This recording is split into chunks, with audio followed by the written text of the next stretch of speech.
How to speak in tongues of fire. Speaking in tongues is associated with the Pentecostal movement.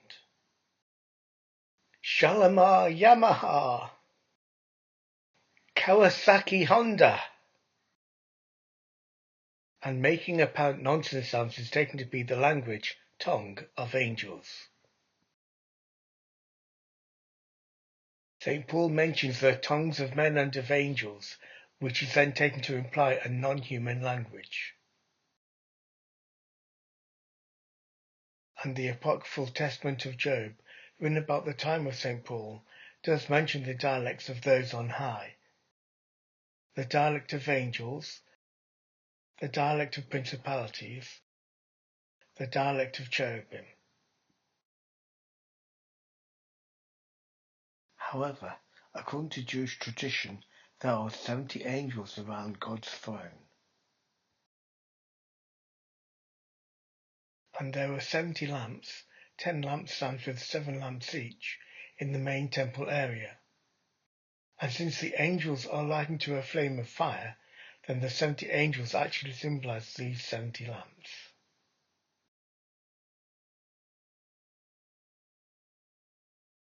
Additionally, a flame of fire is also known as a tongue of fire.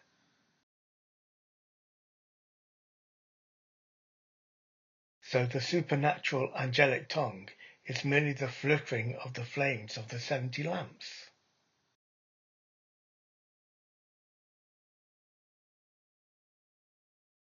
However, on the other hand, the very early apocryphal Book of Jubilees has that Abraham spoke the language of creation, i.e. of the angels. But he actually spoke Hebrew, which was also considered to be the language of the angels. And in the early church, there were Gnostics who tried to bamboozle people by using Hebrew words. There had been false apostles in Corinth, so probably they were similarly using Hebrew words, as saying it was the language, tongue, of angels. So when St. Paul initially replied to the Corinthians, he did not know what was going on with these false apostles. His descriptions of what was happening in Corinth cannot be taken as implying apostolic authority for those things, and his prescriptions could have been different had he fully known. And when he writes about tongues, he is reading his own experiences into what was happening at Corinth, i.e. assuming something was of God when it really could have been of the false apostles. And the phrase, tongues of men and of angels, could easily have come from the letter he received. So what was the original speaking in tongues? Tongues of fire divided upon the apostles. And they began to speak in other tongues as the Spirit enabled them. Observe that the Spirit enabled them to speak. This was not a translation service, nor did they learn a new language like a few later saints. Hence St. Paul writes that when a person speaks in tongues, that no one understands him, because if by the Spirit he spoke Chinese, then no one around would understand, including the speaker. So the Pentecostal movement with its nonsense sounds is not related to this at all. And nonsense sounds are not praying in the Holy Spirit, as if God hears such prayers better than those in your usual language. Man looks at the outward appearance, but the Lord looks at the heart. And speaking in tongues publicly without translating is forbidden as being out of your mind. So why does St. Paul write that tongues are a sign for unbelievers? Pentecost is interpreted to be the reversal of the Tower of Babel. When the Most High came down and confused the tongues, he divided the nations. But when he distributed the tongues of fire, he called all to unity. Therefore with one voice we glorify the Holy Spirit.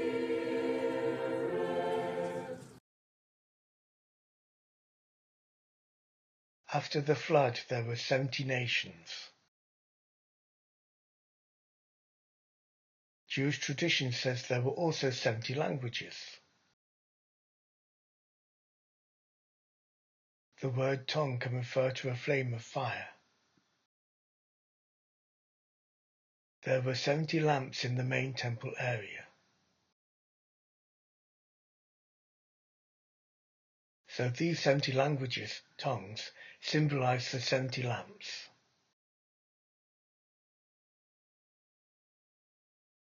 So tongues being assigned for unbelievers means for unbelieving Jews, as opposed to unbelieving Gentiles, because tongues signify the 70 temple lamps, heralding the fulfillment of the temple rituals by the Messiah. So this outward form of speaking in tongues passed away when this same temple was destroyed in 70 AD.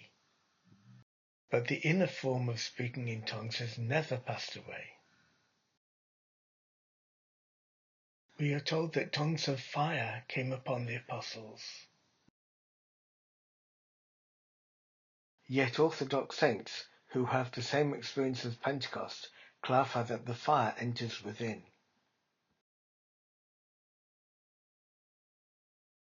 And the fire of Pentecost is shown as the halo in Orthodox and pre-Renaissance art.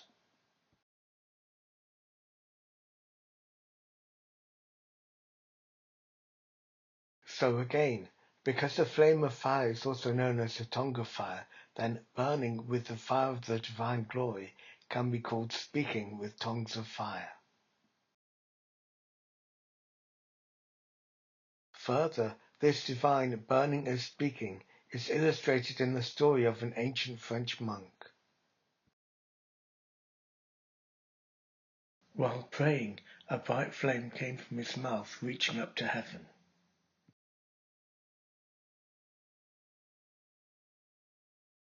He spoke with tongues which are beyond all sight, all hearing, and all existence. Whether the flame is seen coming from the mouth or not is not important. What is important is to burn with the divine flame of fire, which is the Pentecostal tongue which has never passed away. But how can we attain to this fire, to become partakers of the divine nature? St. Paul also writes about living according to the tradition which you received from us. And the Orthodox faith has preserved the spirituality to become pure in heart, in order to see God, i.e. shine with glory. Based on this spirituality, 1,000 years ago, a Greek saint gave us a prayer to say before communion. I from grass partake of fire, O strange wonder, I am sprinkled with dew and am not burned, as a bush burned of old without being consumed.